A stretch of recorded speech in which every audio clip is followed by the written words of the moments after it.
What's up you guys, Tommy Shaw here. In today's channel what I'll be talking about is why a digital currency, the FEDCOIN, the central banks all around the world, they all want this digital currency, okay?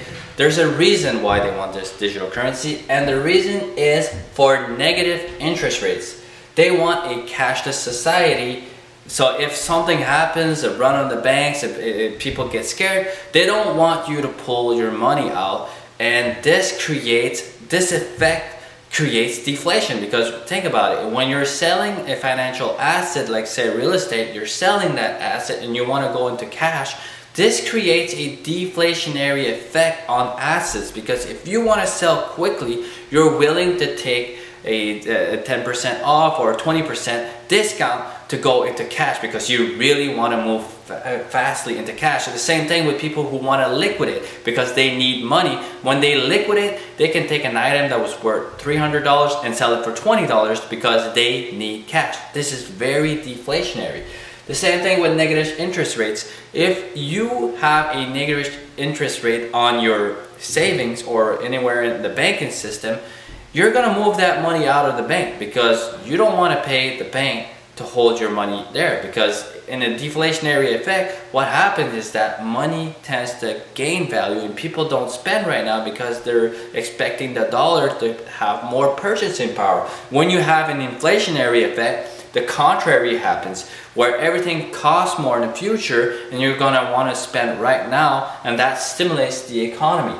So this digital currency, you would have a Fed wallet through your bank, and you would have a Fed digital wallet with your bank, and you would have a direct account with the Fed, okay, or central banks. What would happen is that you could borrow essentially from the bank, and it gets very technical. Like, it's very hard to grasp your mind around this, because like usually money was created through debt. Now they're thinking that money will be created through transactions, okay?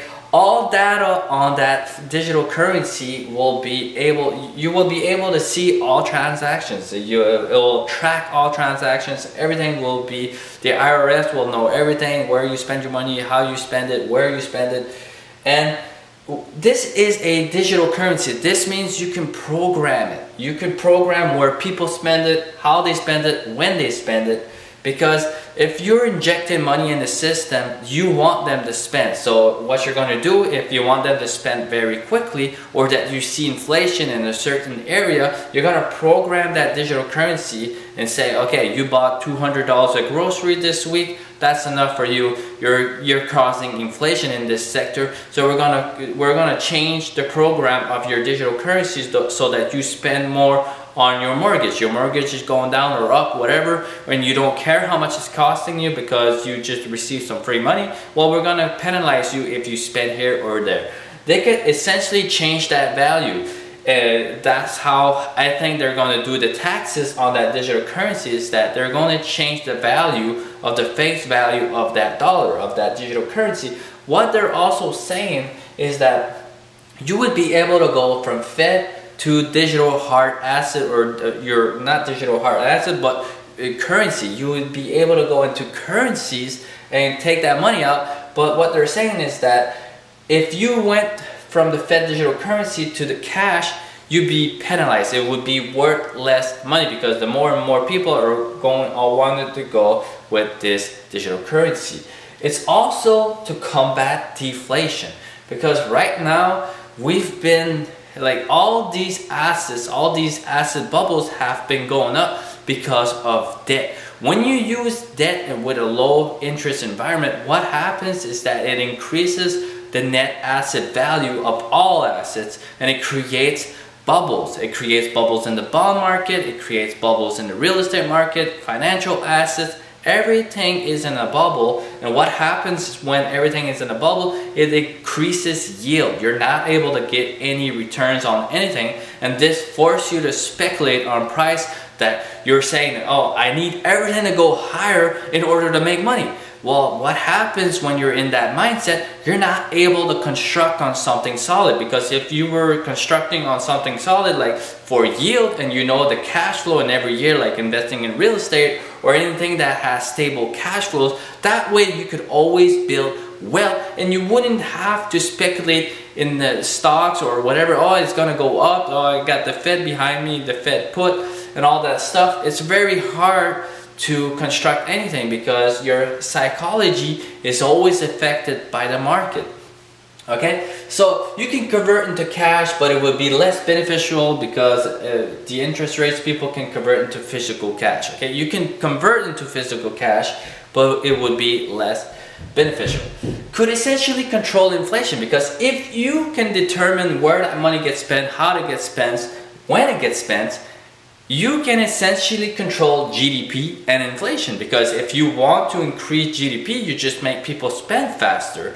And if you want to control inflation, you just determine where that money goes. If you want it to go into bread, or if you're saying people are spending too much on oil or spending too much on their rent, you can determine, okay, I'm only going to allocate this much money for you for your rent, so you're not able to increase rents, or you're not able to essentially this system is you're able to control GDP and inflation. Think about it. Okay, so it's a very ingenious system. Okay, another theory is that people are saying that everything you would buy, if you're paying cash or you're paying with your digital currency, you buy this TV and it's real money that you have, essentially it would put that equity back into your purchasing power. You would be able to spend right away all that money. Essentially, if your house went up in value, like say you paid $300,000 for your house and your neighbor is selling his house for $350,000, well, this new digital currency would automatically adjust this new added equity where you would be able to go and spend again, because all of this is to stimulate the economy. They don't want our economy to do the same thing as Japan, because when they went through this deflationary era, they never recovered. Even though central banks were printing a lot of money, QE to infinity, or they have like 200% debt to GDP,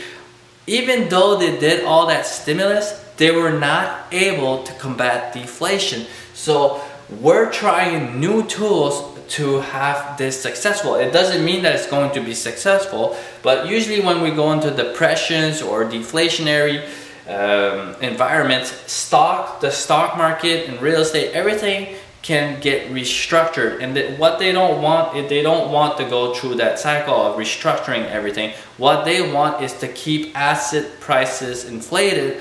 And what they're essentially going to do and try to do is create inflation, keep financial assets high, and keep interest rates low. And they're even saying that inflation would be higher than the cost of borrowing money. Okay, so that's that for the digital currency, the FEDCOIN. If you like this kind of information, leave a like button. You can subscribe, and I'll be seeing you on the next video. Thank you.